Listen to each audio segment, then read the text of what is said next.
What's going on, fellow A-Plusers? It is I, your host as always, Adam Perez, coming through once again with a brand new episode review as we're going to go ahead and get into episode number 2 of Naomi, ladies and gentlemen. That's right, the newest DC television series currently showing over on the CW, dropping every Tuesday after Superman and Lois. I usually want to try and get these reviews up for you guys at least by Wednesday afternoon. We usually will do our Book of Boba Fett review Wednesday evening.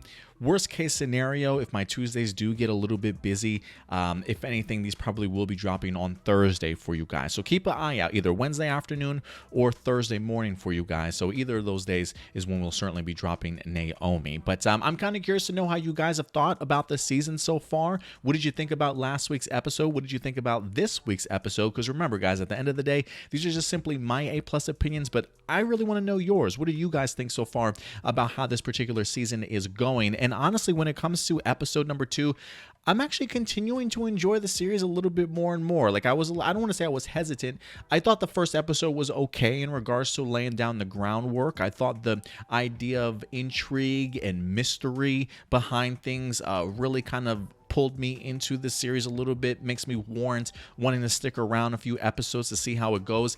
And I want to say this episode was certainly the same. I feel like I enjoyed it a little bit more, maybe because of the further involvement of a lot of the supporting characters that we got. I'm actually big fans of her friends that they're kind of slowly introducing us to in here also, and just their chemistry with one another, especially the chemistry that Naomi has with her best friend and Annabelle. I really do appreciate how Annabelle's personality works, and just the idea of her trying to uplift Naomi in this episode too truly did go a long way for me. So I think the inclusion of the supporting characters are definitely winning me over, and I appreciate so far that this series hasn't really relied so much on the superhero aspect in the sense of big bombastic battles, right? Showcasing incredible sort of powers and things like that. They really have relied on just the script itself, the performances, and really just the storyline aspect of things in regards to the mystery, as the mystery continues to grow in here. I'm really enjoying the idea of seeing Naomi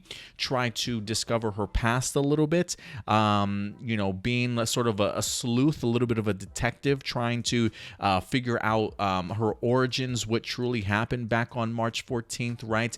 Now that she's kind of had this bombshell of reality sort of switch for her, and learning that she's truly an alien thanks to Dee at the beginning of this episode here, to kind of see where her mind takes her. Her somebody who's clearly I don't want to say opposed, but reluctant on the idea of accepting what she doesn't understand. The idea of aliens being real, she doesn't want to accept that. The idea of UFOs, I think she says, is, just refers to itself as unidentifiable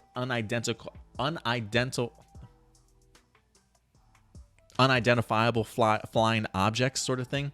So it is one of those things where, it doesn't necessarily mean aliens, but it also doesn't mean that it doesn't mean aliens, right? So I like her reluctancy to kind of accept the truth, and really just how her life is certainly going to change. So I appreciate the character development that they've showcased over the past 2 episodes, the mystery that's certainly involved. We definitely have a lot more questions, but I'm really hoping that they start connecting the pieces relatively soon. So based off of the strong script, the great character work, and the great mystery, I'm kind of invested right now, 2 episodes in, and that haven't even really included superpowers at this particular point in time. So I think maybe they've got a great formula in regards to kind of making this series work so far. And I think with Naomi still being a relatively new character, especially not only just in the comic books, but probably to general audiences that aren't familiar with her from the comics, I think this is an interesting way of introducing a brand new character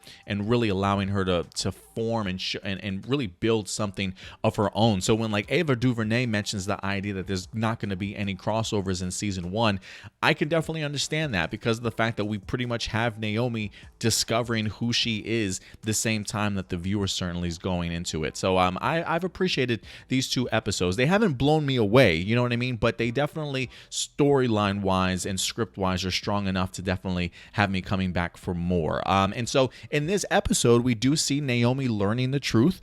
Dee definitely is going to have a much bigger role in this season as he winds up revealing that he personally is from another planet, Thanagar, which if that planet sounds familiar, Thanagar is actually the same planet and race of people that Hawkman and Hawkgirl certainly come from. His wings are certainly made out of a special metal. If he's from Thanagar, I would assume that they are nth metal as well, which is a very rare material, I think maybe really only found on Thanagar. So pretty cool. I actually even like the idea of seeing his wings expand again in this episode, this time around in different lighting. If I do have a little bit of a complaint, I'm not necessarily the biggest fan of like the green screen work that they've done. Sometimes it feels like they're not in the location that they certainly are, right? Like I feel like sometimes Dee or Naomi, like when they are in front of the green screen, you can clearly tell, and it kind of throws me off a little bit. So I am kind of curious what the budget was on Naomi, if they're truly putting their best foot forward when it comes to the special effects. I mean, sometimes like when Naomi uses her abilities and you've got the simple things of like this aura around her, this wind picking up and materials flying around, that's not too bad. That's not too bad. But I feel like, and again, maybe they're just trying to be cheap on the special effects and budget to begin this season. Maybe they're saving up some of that for closer towards the finale. But I haven't been too impressed with it as of right now. If there's any complaint that I have, maybe just the usage of the special effects and the green screen just haven't necessarily worked for me. I do love the idea that Dee at least references the idea that Superman is real, something that Naomi, clearly her being a big fan and having a huge fan website of it, that's probably a big piece of information she's probably wanted to know for a really long time. But I really appreciate just the reluctancy and how they've handled the pushback that Naomi has kind of given in here. You know, the idea that it's not really that easy to accept how your life is certainly going to change, how you maybe don't want to change. Maybe you're happy with the life that you certainly have. And the idea that you've got this revelation and your life has officially changed is really hard for certainly some people to accept. So I appreciate the fact that Naomi didn't just sit back and was like gung-ho about the idea of having these abilities, right? Knowing that she's changing, feeling all these weird different experiences, probably more terrifying than anything else for having to experience this type of thing for the very first time. So I appreciate her acceptance. I appreciate her reluctance to accept what's honestly happening to her. The fact that we see her getting so deep into the investigation, even like snapping at her friends and realizing sort of how obsessed she's become. Kind of like the other character we got introduced to in here in Stevie, how it kind of really took over his life. And I think Naomi definitely needed sort of a step back moment to realize just exactly what she was doing and how like head first she was really diving into it and allowing it to kind of change. But I really appreciated Annabelle's advice, going so far back as to referencing the Serenity Prayer, right? Accepting the things that you can't change, having the courage to change the things that you can, and the wisdom to certainly know the difference, right? So it really the idea here in the sense that, you know, you can't change what's happened to you. And I know she certainly has a lot of questions, but this is her life now, right? And that's something that she's going to have to fully accept. And the courage to, what does it say? The courage to change what you, change the things that you certainly can, I think definitely will go a long way, and the wisdom to certainly know the difference. So I hope that she definitely takes that Serenity Prayer certainly to heart. But really her friendship with Annabelle is certainly something that helps ground Naomi to have a much better standing of herself in the situation that she's in. So again, I really enjoyed a lot of the supporting characters in here. Zimbados, who is the guy, the dealership guy, we see him pop back up in here, also confronting them at the mill deep out in the forest. We also got introduced to, I was just writing down a bunch of supporting character names: Dee, Annabelle, Anthony, which is the white kid that really has a crush on her and wanted to invite her out to pizza, unfortunately being denied because the timing just wasn't right. I believe her ex-boyfriend's name is Nathan. I didn't jot his name down, but talk about just like clashing anytime Anthony and Nathan are certainly around. And her other female friend, Lourdes, I believe her name was. At first I thought she said Lauren or Lorna, but I think it's Lourdes. The sexual flirtatious tension between these two is sort of off the charts. Like, I love the fact when she comes to pick them up and she's like, I'll pick you up anytime sort of thing. And just the long look at each other, the little smirks and stuff. And then if you look in the background to Anthony and Nathan, they kind of look at each other like, what's going on here between these two, right? So I love the fact that they're subtly kind of opening up us to Naomi's world and just her personality and things like that, certainly going forward. But I really enjoyed the Steve O'Brien story that we wind up getting, the opportunity to sit down with him and talk to him a little bit in regards to the UFO crash, getting a little bit more information that the crash may not necessarily be where a lot of people certainly thought, and really his own personal experiences. The fact that he says that he hears voices, he even heard this terrifying growl also. Now that we've seen Naomi experiencing those same kind of things, it did make me wonder, like, is Steve an alien himself sort of thing? But it feels more like this was more like a defensive sort of thing from the UFO or whatever the object was in order to keep him away. Because even Steve says he doesn't know how he wound up getting back to the car. He was sort of like transported there, right? So this idea that Steve, or a moment that he experienced, really certainly changed his life. And the fact that Naomi can definitely connect with him on that level. I love the fact that you at least get teased that Naomi could go down that route and path that Steve certainly did in regards to ruining his life, becoming the crazy conspiracy theorist type of person, right? And realizing, I gotta change some things and figure some things out here. So I really enjoyed just the comparison certainly between those two.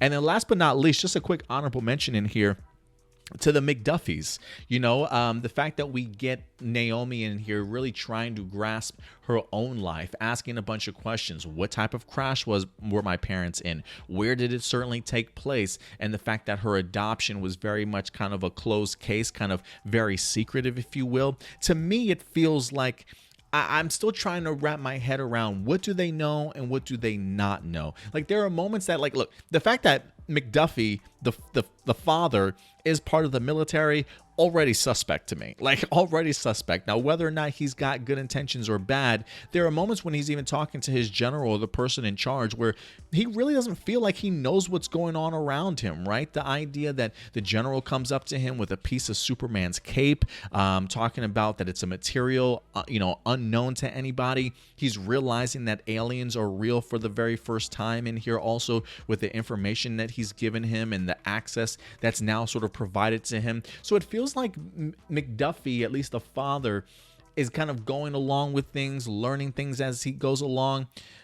But if there is anybody in the Mcduffie family that feels kind of suspicious to me, I'm kind of curious about the mom. I am a little bit curious about the mom. I feel like very much when they were pushed with questions in this episode, she was kind of quick to want to up and leave and kind of not maybe face the conversation that certainly might have happened. So I'm wondering if maybe she's more aware of the past of Naomi a little bit more than maybe even her husband is. So I'm not quite sure. And I'm still trying to wrap my head around Zimbardos as well. What his role is certainly going to play. Because to me, it feels more like they maybe want him to come across as an enemy, a villain in here. But I almost feel like maybe that's not necessarily the case. Maybe in the weird, strange way, he's kind of like a protector also, right? Like Dee, maybe the trainer to kind of help her come along in her life, if you will. And Zimbardos being sort of that protector that doesn't want her to kind of get involved with anything that's certainly happening, but really showing it in a very villainous and not so likable way. You know what I mean? Like, I really don't know where these characters' paths are certainly going to send or certainly take them. But I always think to myself, what's the motivation of a lot of these characters?